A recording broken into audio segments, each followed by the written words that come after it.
But it would not be far from to say that the response has largely been individual and group rather than disciplinary and institutional. Okay, except I think in the case of women's studies, there is no institutionalization of these challenges, which happened only in the since 1990s onwards. The fourth period is the post-liberalization period. Okay, state withdrawing, rather the role of state shifting in the earlier role of state command economy to more pro-market kind of state because of privatization and globalization. So therefore, there is a strategic shift in the role of the state from a welfarist development dissident state to a more pro-market state. So the three actors, okay, that are central to the understanding of social political processes, state, civil society, and market, in fact, also undergo change in the post-liberalization, post-globalization phase. State is no longer the nation state. Okay? The reference point is the global state. The post-Cold War period, you have a virtual global state. US as a virtual global state. Even the market, in fact, becomes a global market. The monopolization and financialization of capital, okay, in fact, changes the whole landscape of competition from local, regional to market to a global kind of. That's very evident in the impact that this process has on, say, for instance, handloom weavers and also farmers' suicides that are basically a result of this globalization of the market. The fourth is the globalization of the civil society. Most of the grassroots movement, in fact, get attention from and patronage funding from global NGOs, for instance. The Dalit movement, for instance, is no longer in post-globalization period a local movement. It becomes a global kind of tied up to global NGOs. So also women's movement. Even Telangana, for instance, we have seen the support coming from NRA networks. So all these three domains, state, civil society, market, in fact, get globalized. And the overall logic is the assertion of the superiority of market vis-a-vis the state and civil society. So what is the impact of this on the knowledge production? And what challenges this change in fact goes into social science? That I think we need to grapple with, because that's our reality today. By assigning centrality to the market, okay, the rules and conditions governing the knowledge and the knowledge production has largely changed. The very criterion of relevance in the earlier period, the social good, okay, that was the criterion. Now it is the profitability, efficiency. Okay, that are the goals. When Chomsky calls profit over people, that in fact captures the crux of the market logic of neoliberal globalization. In fact, at a deeper level, I think the impact has to be seen in the shift in the very focus of social sciences. Large part of social sciences, in fact, are sought to be converted into some kind of managerial policy sciences. Policy, not the debate on discourse on policies, but basically assessment of the impact of the policy, implementation of policies. That's the point which we need to take. Political science, the center of attention of the political science traditionally has been state. Now no longer talk about state, we talk about government, governance, for instance. Okay? The whole social scientific terminology undergoes a change. And in the case of the humanities, the focus is no longer on literature, it's on skill sets, okay? Linguistic language skills, okay? How well you can articulate your ideas. By and large, the relevance of social sciences is in fact sought to be measured in terms of the capacity to raise funds. In fact, we had a Vice Chancellor really in Usmania, who was a technology person. Whenever he used to meet, he used to ask how much money you have brought to the university. We used to say that nobody would give money to political sciences because the kind of work we do is essentially, maybe there are degrees of variance, essentially a subversive work. So who would be interested in funding political science, or for that matter, sociology? So therefore, I think there is a shift from, in fact, social sciences, the legitimacy of social sciences depends on two important claims. One is truth claims, not the factual claims, truth claims. Secondly, the ethical claims. Okay, what kind of society you aim at, what kind of governance, okay, state structure you aim at. These are the questions essential to the social political theory from times immemorial, from the time of Socrates onwards. So therefore, I think it's possible to map the challenges, major challenges facing social sciences in the context of globalization, in terms of three aspects, basically. One is the theoretical kind of challenges. Challenges in terms of the production, distribution and consumption of knowledge, the agenda. Okay? Agenda undergoes a change. So the research problems, research priorities in fact change. So therefore the value preferences. Then you have shift in the theories, okay? And also the vocabulary of social sciences change as a result of this. And the protocols of evidence, for instance, standards of verification also seem to be changing. It's not possible to go into the details, but broadly it's possible to suggest that there is a deeper theoretical conceptual transformation that we have seen in the context of globalization in social sciences. If you look at the Indian social sciences, broadly, historically it has been dominated by empiricism. Okay? So basically social scientists and the funding is available only to that kind of research projects which ask questions of what and how, not why. And in the context of globalization, because of the entry of private and also international players, so there is a prioritization of the questions of what and how. Okay, that's very evident in the large scale kind of surveys that we have seen. And there's hardly any time to reflect on the questions of why. I'll just give an example of the CSDS. For instance, from 1996 onwards, CSDS, Center for Study of Developing Societies, Delhi, has been conducting election studies. And in fact, Usmania Survey Department was also part of it. Professor Channa and myself were part of that survey in 1998. So in 96, 98, 99, we used to have, we had very frequent elections. So the huge quantum of data is collected. And obviously the funding agents were newspapers and some magazines. And they were interested in the outcome of, the immediate outcome of, because once the elections is over, the results are out, they are no longer any interest in elections. But the kind of data that was collected was huge data, both quantitative and qualitative. But the CSDS and the researchers groups which are involved with the CSDS election study hardly had any impact because elections are happening in one place or other throughout the year. So therefore, they didn't have any chance to ask the questions of why. I think this is a serious problem that and social sciences across the disciplines face. The second kind of challenges are challenges related to the institutions. It's no longer the state market alone which are involved in the production of knowledge. You have civil society, you have subaltern society. There is a lot of Dalit groups have come up with anthologies, both literary, fictional, and also some kind of social analysis anthologies. So therefore, there are multiple sites of production of knowledge that we need to take cognizance. Despite this, of course, there is a hierarchy of production of knowledge, and the most significant role played by the institutions like IMF, World Bank cannot be undermined. And also they enjoy some kind of global credibility. The third and most serious issue to my mind is the change, which can be called the sociological change in the social sciences scenario, which I would call exit-entry dialectic.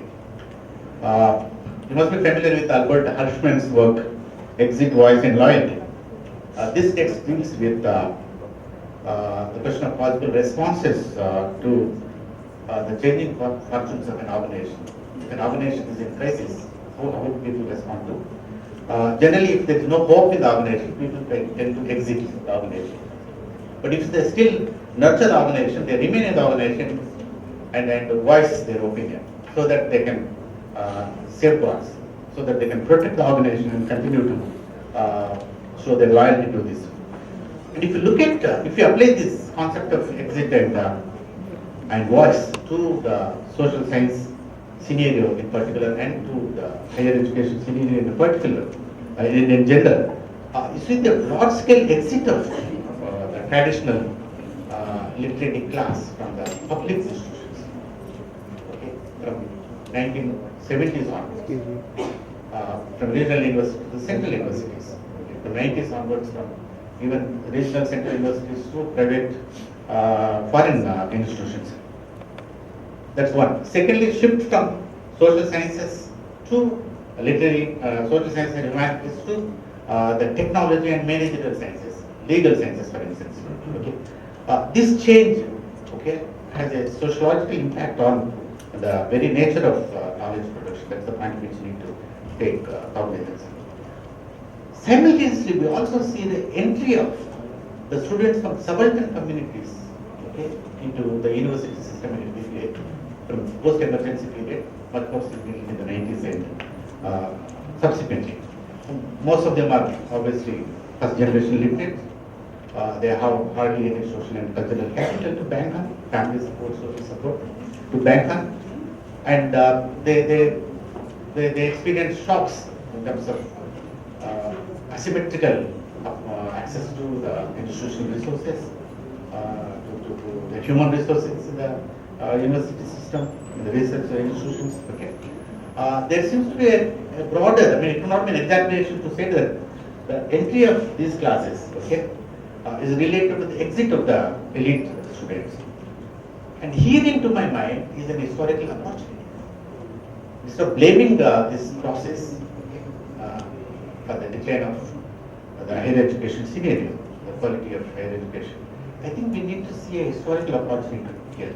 Because here are the people who are coming with a different kind of historical social experience, who could, if their energies could be properly channelized, contribute to the inclusive, plural and democratic character of the higher education scenario. To some extent, I think the humanities departments have responded. Just to give a quick example, the Telugu department in Osmania University, for instance, has recently brought out a book mapping the changes in the research agenda over a period of 80 years or so, since the founding of the department. Till 1970s, most of the research in Telugu department used to be on the classical canonical texts like Ramayana, Mahabharata and Puranas. From 70s onwards, much more significantly from 90s onwards, you see the students working on folk forms, productive past Puranas, okay, oral song cultures, okay, research on somebody like Gadar, Goreti Venkana. So the entire research agenda, in fact, undergoes a change. I mean, this in fact enriches. I mean, traditional classicists might say that this is no literature, but nevertheless, 80% of the people and their culture needs to be paid attention to and studied. Okay, I think we can learn a lesson from this for the social sciences as well. The entry of these students into the social science departments. Okay. Generally, what we do is we give them traditional social scientific themes, or the themes which are very fashionable in the West. But instead, I think we need to evolve new kind of research agenda in keeping with the collective experience of these new veterans. To put it very dramatically, perhaps the collective experience of these people could be a decent substitute to what sociologists, anthropologists call participant observation. An outsider going and doing participant observation. In fact, the people from those communities could, in fact, have a natural experience, natural social cultural experience of communities. And to put it equally dramatically, perhaps a proper attention to the experience of these people could expand the research agenda of the subaltern studies, which in fact brought out a paradigm shift in the South Asian historical research. So therefore, to my mind, there is a crisis in social sciences, crisis in terms of the theoretical, institutional and sociological terms. Okay, this crisis, in fact, if we pay proper attention and strive towards, we can see new windows of opportunities being opened up by this crisis for a paradigm shift in social sciences. Okay, I think we need to take note of this. I think I will stop it here. Thank you very much.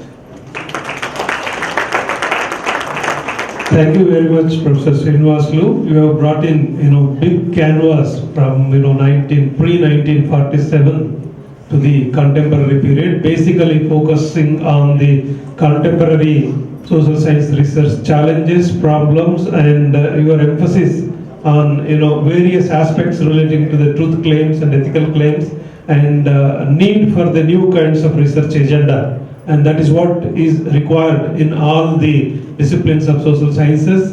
And thank you very much for this enlightened, thought-provoking valedictory address. Now I request our chief guest, Professor Malesh Shankashala, Vice Chairman, Telangana State Council for Higher Education, to give his message. Respected Professor Mishraji, Director IP, Professor Srinivasaya, Director ICSR, Professor Srinivasulu, former Dean Social Sciences, Swan University, and Dr. Janaki, Dr. Lakshmi Garu, Dr. Jacob, guests, scholars, friends. Well, to begin with, I must congratulate two chairmen of this great event. First event, you remain in the history of a social congress, sir. Southern First Social Science Congress. All of you remain in the history of Social Science Congress. This will continue every year. If not, the break comes, scholars will continue this. You have initiated this. That's a great contribution.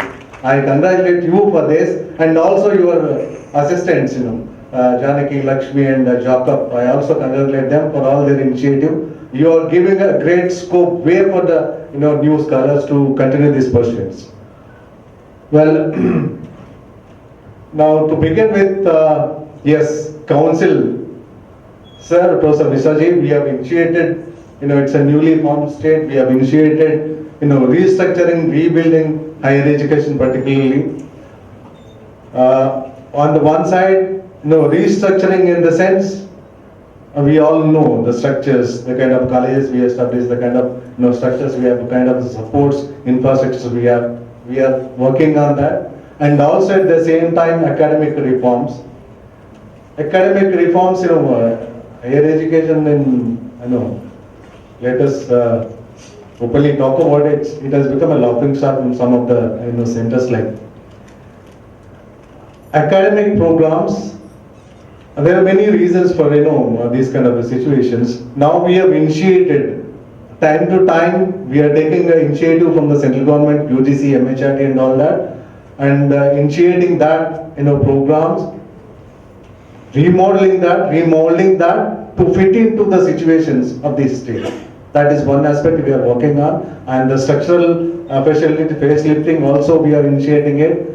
And somehow it will take some other time to reform all that. And another important issue is, as the role of council, we are trying to bring in all admission process into online, which will avoid many problems either for the students who are staying in the city and the rural area and many other parts. This becomes another, almost every year, 3 months process.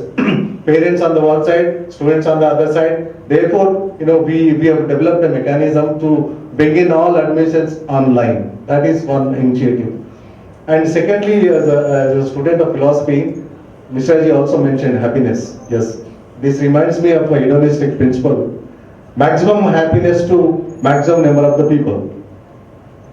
Hedonism also concludes with that is not a happiness. Again, that depends upon the material conditions. So what is the happiness, true happiness? Professor Srinivasulu also talked about truth. What is true happiness is, it's a self-transcendency, which requires no material support for your happiness.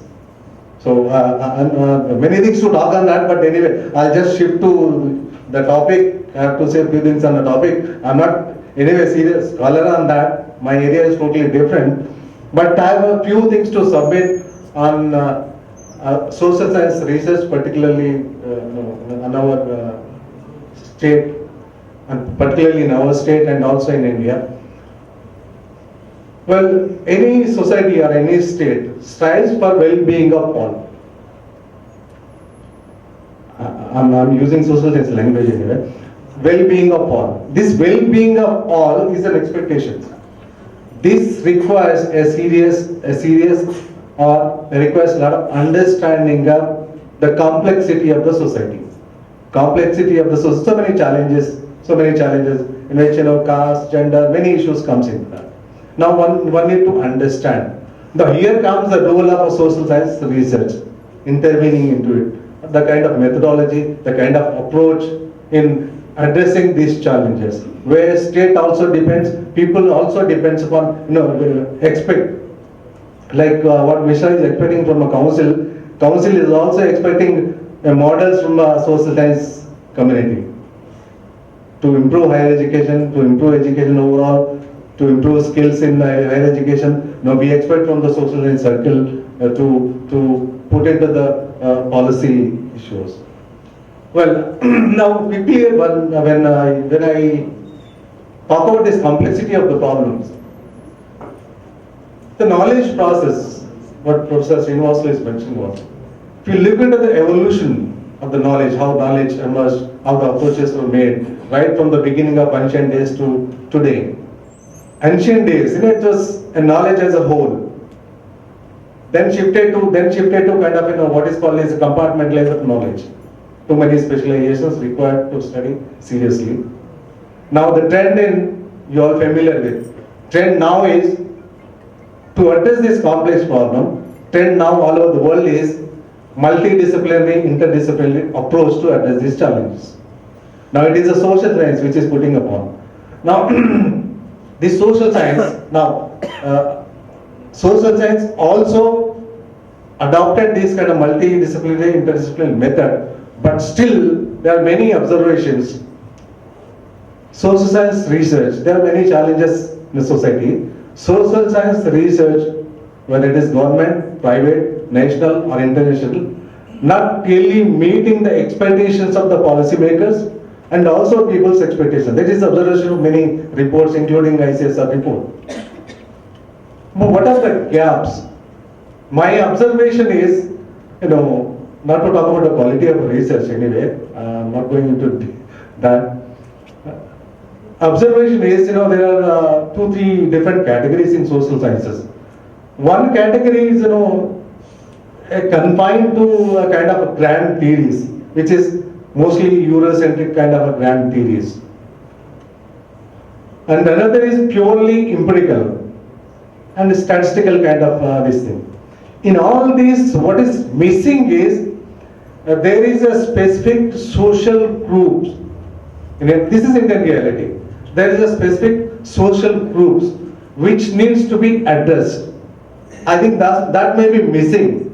Because state has to prepare a policy to address these challenges, and people are also expecting a good policy to address these challenges, and that is one thing which I think is my observation. And another point I would like to submit here at the end, because anyway it's a lunchtime. Social science used and the process used different methods, different approaches, including multidisciplinary, interdisciplinary methods and all that.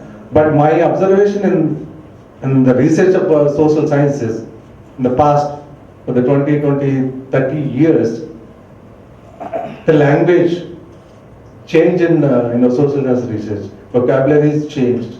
This is my personal observation. It used to be, direct atrocities, discrimination, exploitation, a kind of wording vocabulary.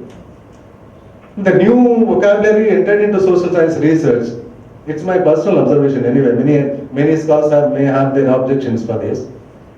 Excluded and inclusive growth. Excluded and inclusive growth. This reminds me of Laplace article, lengthy article, Politics of Subject Object, Universal Particulars. So this excluded under one block definitely ignores the specific social groups. So that is the danger what I observed in that. Therefore my submission to all the scholars, please take this into consideration in your further future research. Thank you.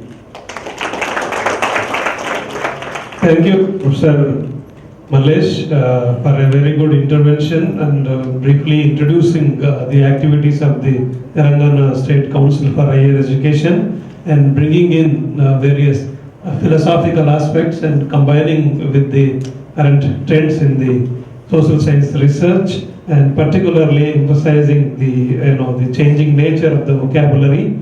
Yes, there is a debate that has been going on over a period of time. I think it would take its own time to sort of settle. Thank you very much. for your interventions. Now I call upon Dr. P.S. Janaki Krishnan, one of the conference convener, to place the vote of thanks. Sabhaya Namaha. Respected delegates on the dais, distinguished delegates, dear participants, my dear colleagues, students and scholars. It's a great afternoon, and it's also a beginning and it's also an end. End is a beginning to something and beginning is an end to another thing. Yeah, and I was asked to be very brief, and I am clueless because I can't be thankless. But I'll try to do it in a very brief manner. On behalf of IPE and on behalf of organizing committee of the Congress, I deemed it privilege to propose formal vote of thanks to all the participants. Firstly, I would like to thank Professor Chinnabaswaya Garu, the chairman of the valedictory session, and also the chair of the Congress, and also the sponsor for this Congress.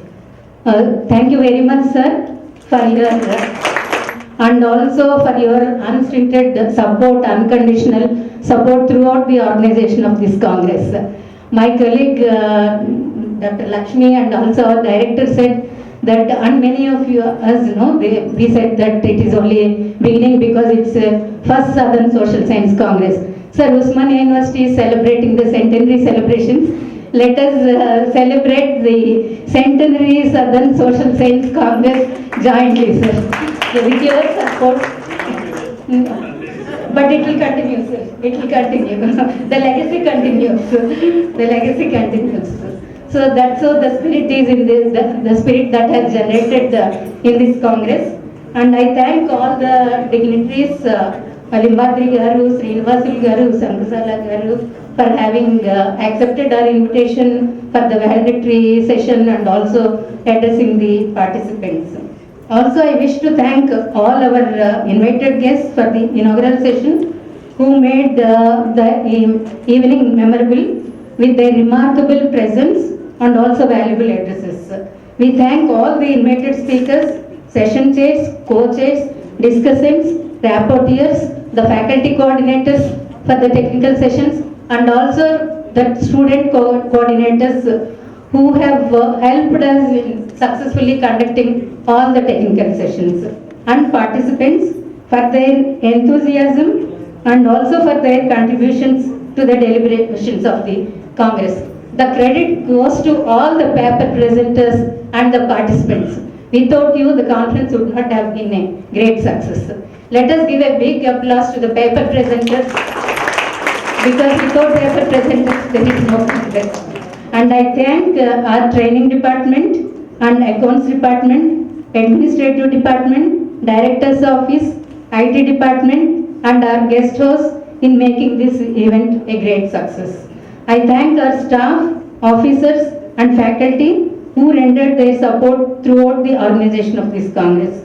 A special mention to research scholars who especially know, and also our students, lovely students who helped us throughout this conference. Our students are our strength and our scholars are our strength. Like our children are our strength, they are our children, the scholars and students.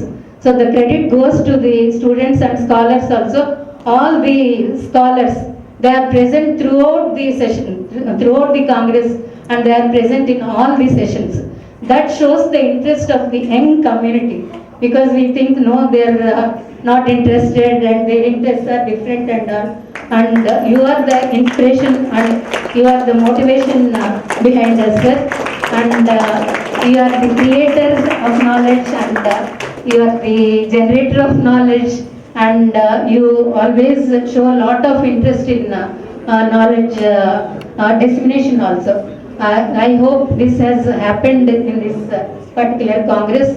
That will happen in all the conferences. That is the reason whenever anybody asks us to convene a Congress or to organize a Congress, Mr. Sir, our director is always ready, because these are the forums where everyone can meet. These are the forums where networks, new networks can be created, and these are the forums where new paradigms can be thought of. That is the theme of our Congress. So thank you very much, sir, for giving us the opportunity to convene this Congress. Thank you very much, sir. And let us all dedicate ourselves in building robust and sustainable and prosperous society. Thank you, one and all.